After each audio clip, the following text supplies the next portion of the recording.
Now firmly slide the cover back to close the case.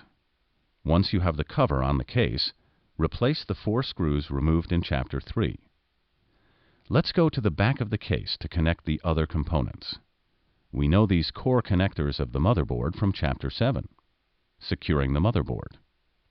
First, I connect the mouse, the green PS2 connector, to the right port, and the keyboard to the left port.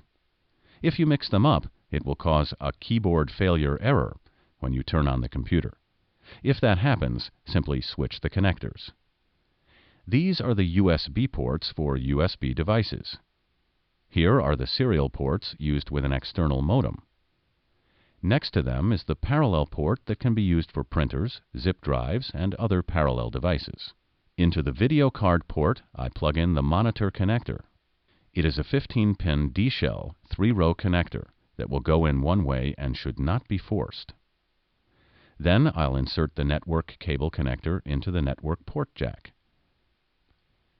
Into the sound card, I'll plug the speaker jack connector in the speaker port.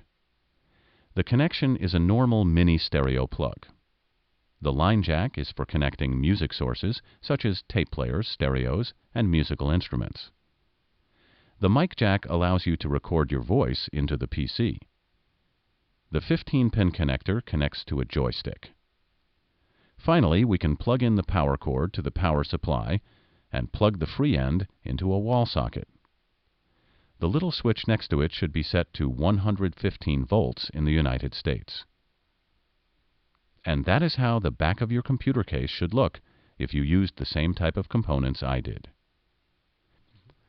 After you plug your system into a wall socket, you can start to install the software.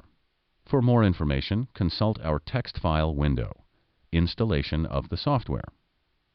If you have any difficulties and you need to troubleshoot, just go over the installation process step by step, and you should be able to figure out the problem.